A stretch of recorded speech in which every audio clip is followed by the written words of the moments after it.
And welcome back to Sports on Tap, our Ohio High School football coverage. I want to thank everyone for listening. I'm Rob Troutman. We have Josh, Jeffy, Ed Dick here live from Studio J in Brunswick, Ohio. And we covered the Greater Cleveland Conference. We covered the Southwestern Conference. Also, we went over a little bit of the Buckeye Bucks, who had a very impressive win on their season.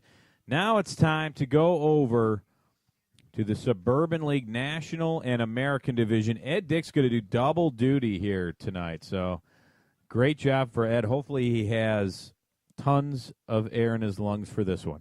Well, I will not take all the credit. My cohort, my compadre, my colleague, if you will, Sean Duffy, I know you're listening. Thank you very much for the information on the American Division. In fact, I will actually start with your information first today. This is so hot. I don't want to let it sit anymore. So we'll start with the Suburban League American Division Week 5 recap. Our first game, Copley hosting Revere. The Copley Indians wasted a little time taking an early lead. A 7-play drive, 1 minute 48 off the clock. Takes 58 yards and a 6-0 lead as Austin Brenner completes a pass to Alex Zelch for a 17-yard touchdown pass. Clayton Langdon, Revere stud, scores on a 1-yard touchdown run early in the second quarter. After a field goal, Revere was up for a short-lived 10-6 lead. The Copley Indians respond right away. They score on their next two possessions on two Weston Bridge touchdowns of 31 and 20 yards, a 20-10 lead for the Indians. Revere would chip in a lead on a 32-yard field goal by Matt Giltner, goes into halftime trailing 20-13. The third quarter was all Copley. Weston Bridges sandwiches a pair of touchdown runs around an Austin Brenner touchdown run. The Indians put the game out of reach by outscoring Revere 21-0 in the third frame. 48-27 final score. The Indians over the Minutemen. Weston Bridges for the Copley Indians rushing 29 times for 209 yards and 4 touchdowns. Rest assured, he is an MVP candidate. Revere tailback Clayton Langdon and quarterback A.J. Hughes, they tested the Copley defense early, and the Minutemen were able to find some first-half success. Langdon had 15 carries for 80 yards and a touchdown. With the loss, Revere drops to 3-2 overall, 0-2 in the league. They will host Kent Roosevelt in Week 6. Copley improves to 4-1 overall, 2-0 in the conference. They will travel to Talmadge in Week 6. Speaking of Talmadge and Roosevelt, a very tightly contested game. Kent Roosevelt used a late-game comeback to secure their first win of the season over the Blue Devils. The Rough Riders found themselves facing a 17-7 deficit in the third quarter, but they managed to storm back, and they win the game 20-17. The Kent Roosevelt Rough Riders improved to 1-4 overall and 1-1 in the conference. Talmadge 2-3 overall, 1-1 in the conference. Kent Roosevelt travels to Revere. Talmadge hosts Copley. A non-conference game involving the Medina Highland Hornets taking on St. Charles from the Columbus area. This is one of those scheduling quirks that this conference will have from time to time, as they only have 7 teams in the American Division, so someone will always play a non-conference game. This was Highland's week for that. Highland picked right up where they left off last week when they completely shut out Richfield Revere. They used their stifling defense to secure their second straight shutout victory over St. Charles Prep. The Highland defense forced 3 turnovers, and they bottled up the flexible offense of St. Charles, holding the offense to 178 yards total. Highland safety Mitchell Zaz and cornerback Jake Mall both had interceptions leading to points, and a fumble recovery gave Highland a short field and also led to points. Highland quarterback Matthew Ernest completed 10 for 16 passing for 115 yards and 3 touchdowns. Evan Castellanos had 68 yards rushing and 65 yards receiving for 1 touchdown, and Chris Burnside also had a touchdown run for the Hornets. Highland is 4-1 overall, 1-0 in the conference. They will travel to Aurora in Week 6. Moving on to Aurora, this is the spotlight game for the Suburban League American Division. Aurora hosting the Barberton Magics. The Barberton's defense kept Aurora quiet in the first quarter until the Greenmen went into the zone read. Bubba Arcelanian and Mac Austin, along with Chris Vanzo, help establish Aurora's rushing attack in the second quarter.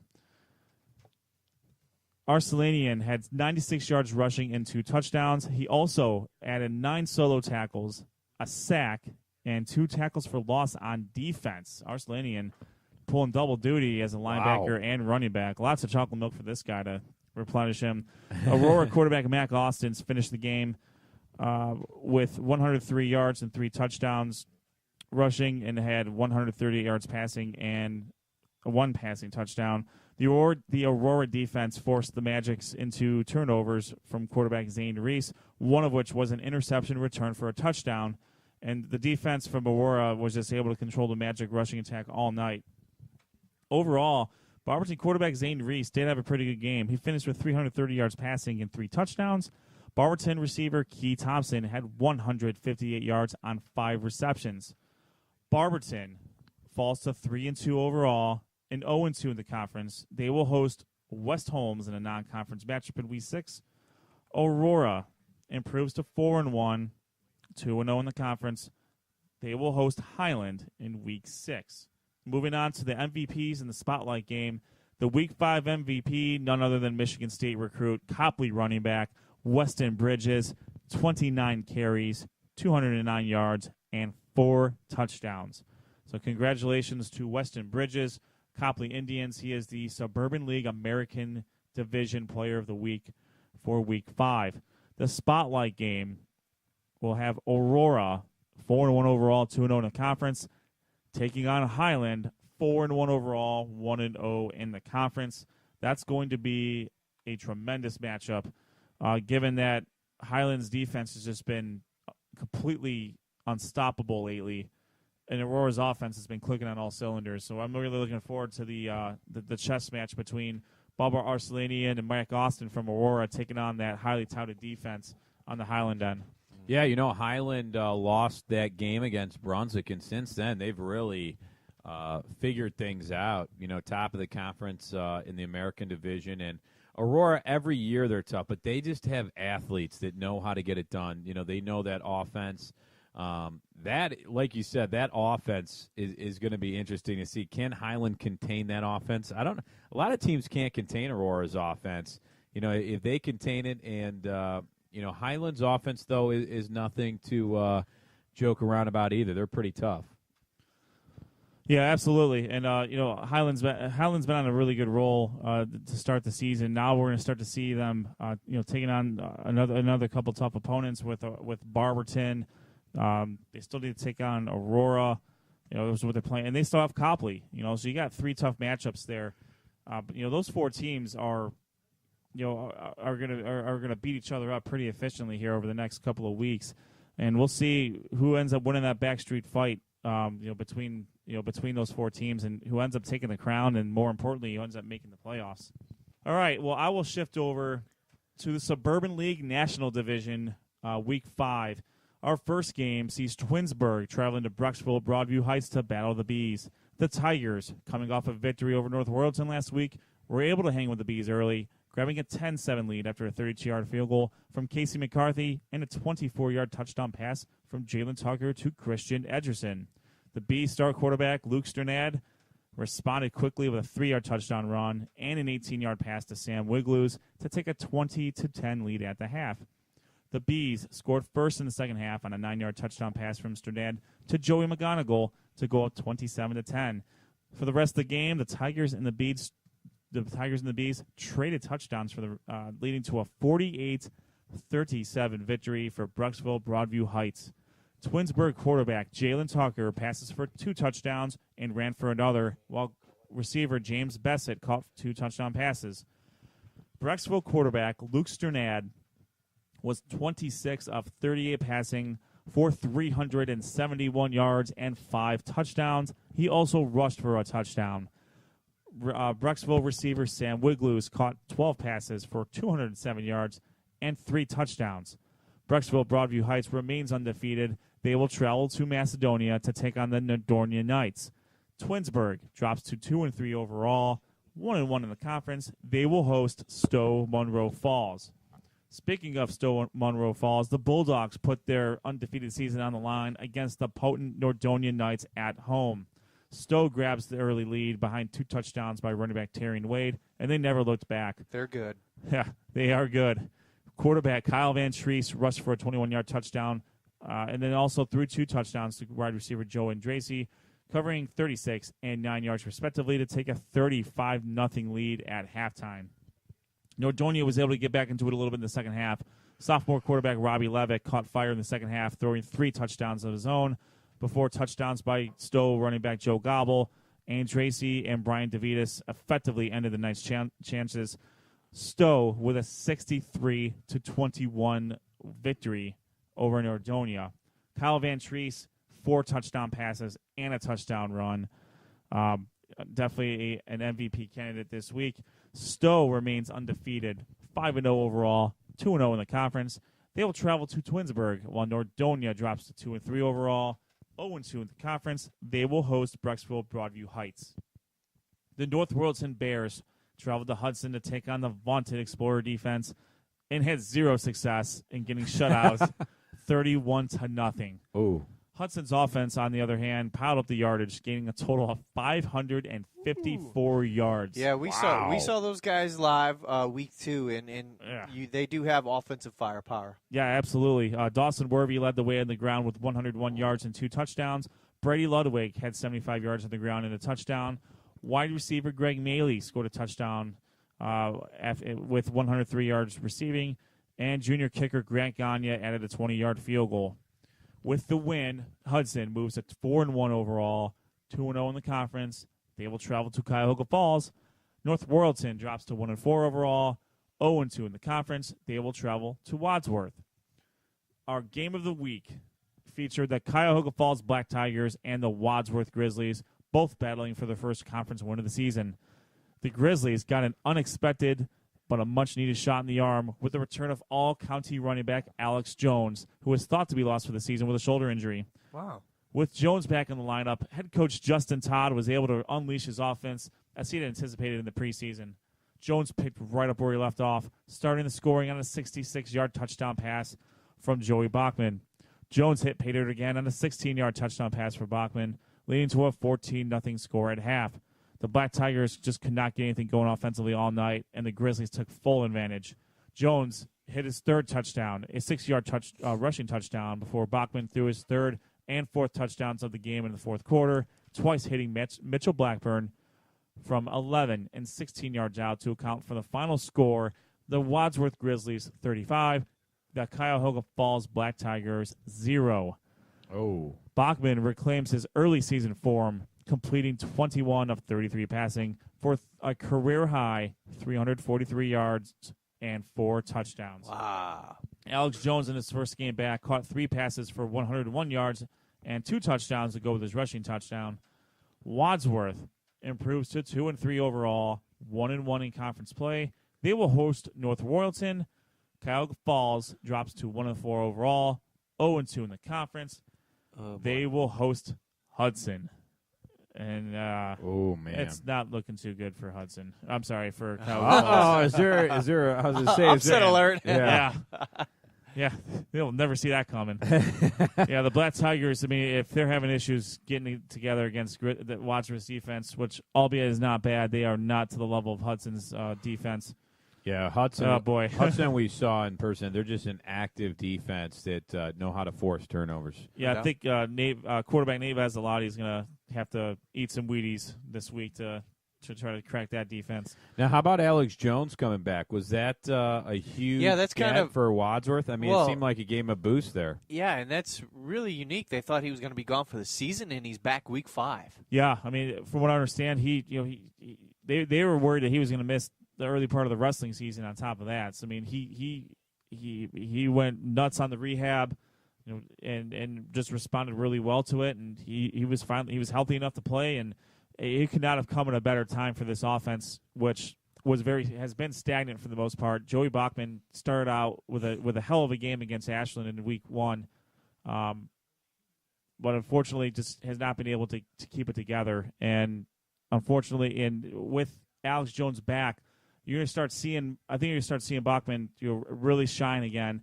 With an all-county running back in Bachman and Alex Jones helping him out. Lots of good candidates for the Player of the Week this week. I don't have a choice in this one though. It has to go to Luke Sternad. 26 of 38 passing for 371 yards and 5 touchdowns. Yeah. Wow. Also a rushing touchdown. He had 6 touchdowns total. That's crazy. My second place would have to go to Sam Wiglusz, his receiver. He had 12 passes for 207 yards and 3 touchdowns. I would have loved to have him on my fantasy team this week. Fantastic. So Brecksville Broadview Heights quarterback Luke Sternad, I believe this is his second time winning this award. He is the Suburban League National League Player of the Week. Nice. The spotlight game for Week 6 will be Wadsworth. Once again, man, they're not doing too bad here in these spotlight games. Nope. They're 1-1 in spotlight games this year, actually. So let's see what they can do. They're going to host the North Royalton Bears. Okay. In Week 6. So that'll be the my Suburban League National Division game of the week. We may or may not see another game that might be the feature game next week for my division. We'll see how that turns out. Stay tuned. I'd be remiss if I didn't mention at least one more statistic while I have the microphone here. So my brother-in-law, his name is Coach Kevin Finch. He's down in the Dayton area, specifically at Fayetteville High School, Division 6 team down in that area. Fayetteville, they've put up some numbers this year. They've most recently scored 46 points in the game. This week they won 61-42. Wow! Over Hillcrest Academy, a 3-2 team. With the win, Fayetteville improves to 3-2 overall. They were a 7-2 team last year. Actually, just missed the playoffs. They just weren't able to get enough second-level points. The reason why I'm bringing them up more specifically is their running back had a heck of a game. He had this gentleman's name is Chase Jester, and unofficially he had 45 carries. Oh, what? For 398 yards. 7 touchdowns. Wow. And 6 two-point conversions. Holy cow. For those of you adding up at home, that is 54 points he scored in one game. how many yards? 398 on the ground. That's got to be some kind of a Seriously? record. He couldn't get 2 more yards. I know. I mean, Or maybe he did. Could have got those extra bonus points for going over 400 yards there. Yeah, that's amazing. I can't imagine if there are many more people that have had those numbers ever. I've seen some people. I've seen some running backs have some sick numbers. I remember Tyrell Sutton back from Akron, Archbishop Hoban. I think against either Cardinal Mooney or Warren JFK, one of the two teams, or Warren Harding. I think he had like 540 yards rushing or something absurd like that. Yeah, that's crazy. But that dude is. This is insane. I think I saw 5 touchdowns this year, and that's been basically it. That's insane to see. 54 points. 7 touchdowns. So there's your 7 times 6. That's 42 points. Then 6 two-point conversions. And on top of that, their other touchdown was followed up by a square-toed straight-on extra point, Lou the Toe Groza style, which nice. I've been told by Coach Finch that was coming. In fact, he will be coming on the show here one of these weeks. Nice. Cool. Yeah. Let's get him on. I did talk to him about that, so we'll work out. We'll work that out. Hopefully we can talk to him if his team can sneak into the playoff race. Currently, right now, Fayetteville. Like Ed mentioned, they are Division 6, Region 24. They are 3-2 on the season, and they are currently 14th in their region. So they have a little bit of work to do. What do they have? Top 8 there too, or yeah, top 8 qualify for the playoffs. So we'll be definitely keeping an eye on Fayetteville and see where. Yeah, this will be something I think Duffy will appreciate too. It's down by his area. That'll be good. That'll be good for there. Maybe we can get a Fayetteville versus Vandalia, the Aviator matchup there. I think they're in different divisions. They probably are, but still, it'd just be fun. We'll have a charity football game between the two teams. But congratulations to him. That's unbelievable. Next week's game is against Miami Valley Christian Academy. They are 4-1. Ooh. They do have a they do have a victory over Miami Valley Christian Academy from last year, so this will be an interesting rematch. And I didn't realize this. They got 7 home games this year. Good for them. Good for Fayetteville. Yeah, that's nice. My God. Well, let's happen. So let's see. Can Chase put up stats? What if he puts up back-to-back stats of 300-plus yards and like 6 touchdowns? I mean, that's gotta. You know what? Maybe I'll send him a Sports on Tap shirt. I mean, he's gonna start something because that. And you know what? Make sure you ice up because that's. You got to be sore putting up those kind of numbers. I mean, 54 points. I mean, crazy. We've obviously seen like some amazing numbers this week. I mean, the stats were not lacking this week. Dustin Crum had almost 500 yards of total offense. Yeah. Luke Sternad had 371 on his own. Joey Bachman had 343. Yeah. We had a lot of big stats this week. And who knows what the Menor running back would have had. Golick. I mean, he had 4 touchdown runs in the first half alone. Right. I mean, if he would have continued maybe in the second half, there's no saying. Close to 400 yards rushing, though. That's not easy to do. Oh, no, not at all. Not only that, the fact that you not only scored 7 touchdowns, but then you got think about it. He rushed the ball 38 times. He scored on 13 of those rushes. That's like he got in the end zone on 13 of those rushes. That's more than a 33% success rate. I just want to know 45 rushes, though. 45 rushes. I mean, usually you see guys with 30. Oh, yeah, 45. All right, so he's at that's almost 33%. Almost 33% success rate. That's crazy. 45 for 398. Yeah, they might run the ball once or twice. A quick shout-out to Duffy as well. Yeah. The Vandalia Butler Aviators did pick up a victory this week over Stebbins, 41-35 victory. They are now currently sitting number 7 in Division II, Region 8. Right now, they will be taking on Cincinnati Princeton in a road game in the playoffs. Next week, they will take on Greenville. They are a 3-2 team, and so we'll continue to monitor the Butler Aviators down in the Dayton area as well. So Aviators! Mount up, Duffy. Don't do. Oh, I won't. Man. So no, you know what? Great job by Duffy. Yeah, absolutely. You know, he did his research on his teams, and Ed read them. So great job by Sean, who is out of town working. So exactly, he still is doing work even though he's not here. Yeah, absolutely, exactly. So if we go back to the National Division real quick. We'll take a look at the playoff race here. Currently, Stowe Monroe Falls, Brecksville, Broadview Heights, and Hudson are your playoff teams. Stowe Monroe Falls is number 2 in Division 1, Region 1. Brecksville, Broadview Heights is ranked number 6 in Division 2, Region 5. Hudson is ranked number 8 in Division 2, Region 5. Up next, the closest candidate is Wadsworth, ranked number 12 in Division 2, Region 6.